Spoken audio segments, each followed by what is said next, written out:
Today, we are breaking down one of the most effective and frankly, cruelest scams out there, the government grant or subsidy mirage. Now, this isn't just about a fake check. It's a really sophisticated psychological operation, and it's designed to weaponize your own hope against you. We're going to conduct a full forensic investigation to show you exactly how it works, and more importantly, how to stop it cold. So just picture this for a second. It's been a rough year. Maybe you're dealing with unexpected bills, or maybe you lost your job, or maybe it's just that constant grind of inflation. You're doing everything you can to stay afloat, and then a message pops up. It doesn't look like your typical junk mail. It looks official. It might even have a government seal you recognize, and it seems to speak directly to you, offering not just cash, but a lifeline, a sign that maybe, just maybe, things are finally about to turn around. And there it is, the bait. And notice it's not some vague promise. It's specific, it's substantial. A federal green energy grant for $12,500. That number, it feels real, it feels official. This isn't like a random lottery win that your brain might just dismiss. No, this is a grant, a subsidy. That language implies that this is something you've earned, something you deserve. And that right there is the first critical step of the scam, tapping directly into that powerful feeling of economic hope. And here it is, the absolute masterstroke of this whole con. You were selected. You didn't even have to apply for it. The message might say it's a reward for paying your taxes on time or for having good credit. And in that one moment, the whole story of your struggle just flips. You're not just someone trying to get by anymore. You are a winner. The system, which so often feels like it's working against you, suddenly seems to be working for you. This feeling of validation is the predator's single most powerful weapon. It's not just about the money anymore. It's about being recognized. So this is the question we have to ask. What are you really signing up for? That rush of relief, that feeling of good fortune, it is not an accident. It is a carefully engineered illusion. A psychological fog that's designed to completely block your view of what's really going on. Because while you think you're signing up for a grant, you are actually walking into a highly structured, ruthlessly efficient trap. And it's designed to steal not just a few $100s, but your entire financial life. So here's our game plan. We're going to dismantle this trap piece by piece. First, we're going to expose the benevolence trap, how kindness gets used as a weapon. Then, we'll dive into the organized crime behind it all in the impersonation industry. We'll dissect the anatomy of the heist, showing you their 4-phase playbook. We'll explore how they're literally hacking economic hope. And then, most importantly, we're going to arm you with your strategic defense, a protocol built around the unbreakable zero-fee rule. All right, let's kick things off with Section 1, the benevolence trap, and this is the central paradox that makes this whole thing work. See, the more official, the more helpful, and the more kind the message seems, the more dangerous it actually is. The scammer isn't threatening you. They're offering to help. They are wrapping their hook in the flag of government aid, and that is exactly what makes it so disarming and so incredibly lethal. And that brings us to this core concept, institutional validation. Scammers are absolute masters of human psychology. They know that when an offer is wrapped up in the symbols of authority, government seals, official-sounding agency names, complex jargon, our brains react differently. Our natural skepticism, that little security firewall we all have inside, it basically just shuts down. I mean, think about it. We are wired to trust these institutions, and these predators exploit that fundamental trust to its absolute limit, using the very symbols that are meant to protect us as their master key. And this leads us straight into Section 2, because we are not talking about some lone wolf in a basement here. We're talking about a professional, global impersonation industry. These are organized criminal syndicates that specialize in what law enforcement calls stimulus mimicry and agency cloning. They build entire fraudulent systems, websites, call centers, fake documents, all designed to perfectly imitate, say, the US Treasury. And their goal isn't just that small fee they ask for up front. Oh no, that's just the bait for a much, much bigger prize. This slide just nails the disconnect. On the surface, you think you're risking a small, maybe even refundable $200 processing fee. And hey, compared to a $12,000 grant, that seems like a pretty reasonable gamble, right? But that fee is just the final misdirection. The real heist is happening below the surface.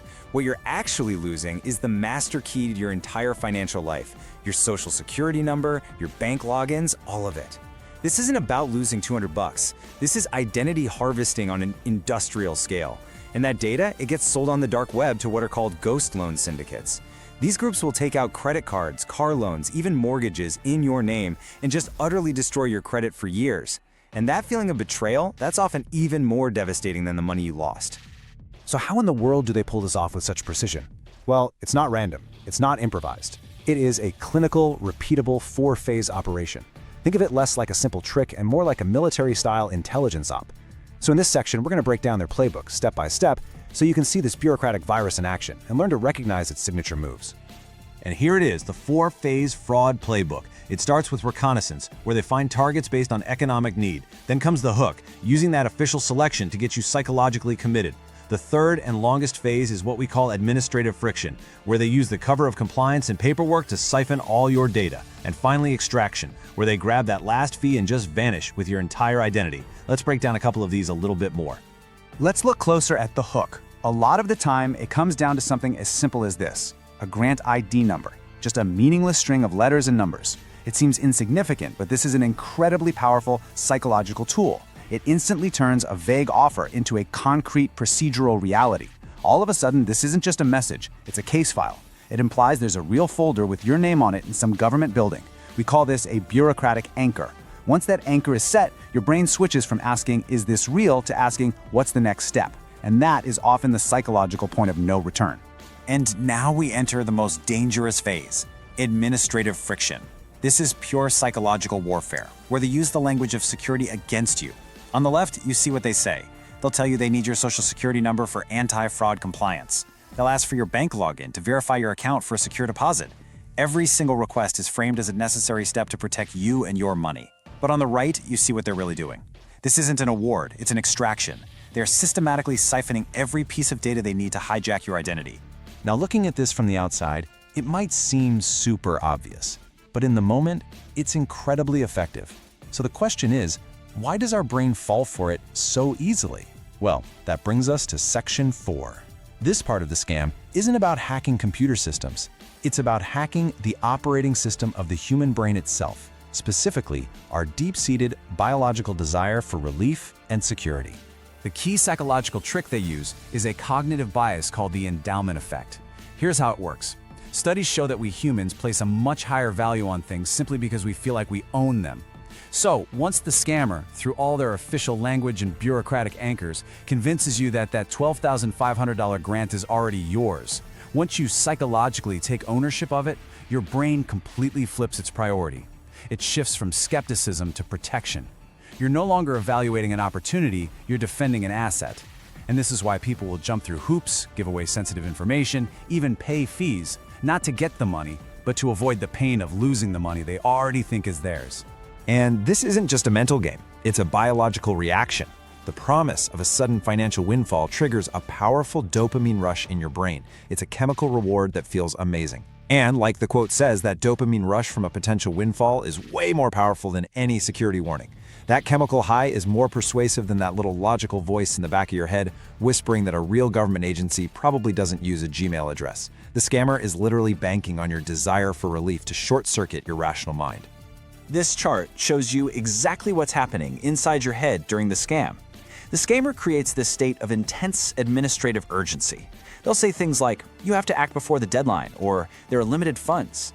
This pressure cooker of hope and fear supercharges your emotional brain. That dopamine is just off the charts. Meanwhile, your analytical brain, the part responsible for logic, for spotting problems, gets completely suppressed. You are deliberately being forced to operate on pure emotion, not logic. Okay, so understanding the anatomy of this attack is the most important first step. Now, in Section 5, let's build your defense. This is not about becoming cynical or paranoid. It's about practicing what security experts call institutional skepticism. It's about having a clear, pre-planned, actionable protocol that you can deploy the second an unsolicited offer like this arrives. If you remember absolutely nothing else from this entire explainer, please remember this number 0. That is the exact amount of money it costs to apply for or to receive a legitimate federal grant. There are no processing fees, no insurance premiums, no taxes you have to pay upfront to unlock the funds. The cost is always, without a single exception, 0. Any request for money is the single brightest, most undeniable red flag that you are in a scam, period. So here is your 5-point defense protocol. First and foremost, the 0-fee rule. You never, ever pay money to get money. Second, the unsolicited audit. If you didn't apply for it, you didn't win it. The government just does not randomly select people for free cash. Third, source verification. End the conversation immediately. Do not click their link. Go directly to the official government website, Grants.gov, yourself. If the award isn't there, it isn't real. Fourth, use the exit script, which we're about to cover. And finally, fifth, practice good identity hygiene. A simple step like keeping your credit frozen by default makes it way harder for criminals to open new accounts in your name. This exit script right here is your power move. It immediately and completely takes back control of the conversation. You should memorize it or just have it saved somewhere. You just say it calmly and firmly. I appreciate the notification. I will log into my official account on Grants.gov to verify this award. I will not be providing data over this line. A real government agent would totally respect that. A scammer, on the other hand, will panic. They'll start creating urgency, threatening that you'll lose the grant if you hang up. And that panic is your final 100% confirmation that it's a fraud. Which brings us to our final and most critical takeaway. All of this complex psychology and all these operational tactics, they can all be defeated by one simple, unbreakable principle. Let this sink in for a second, because it is the fundamental truth that breaks this entire scam. The entire premise that a government agent is just knocking on your digital door to hand you a check, it's a complete fantasy. Real government assistance requires applications. It requires a documented process. It never happens through an unsolicited text, a random Facebook message, or a surprise phone call. If someone finds you to give you money, they are not bringing you an award. They're bringing a vacuum designed to suck out your identity. So, let this be your unbreakable mantra, your cognitive firewall against this entire class of fraud. Say it in your head. I don't pay to get paid. I don't verify on unverified lines. I only trust Grants.gov. Understanding the trap is how you arm yourself. But internalizing this simple principle, that is how you will always stay safe. Thank you for watching The Explainer.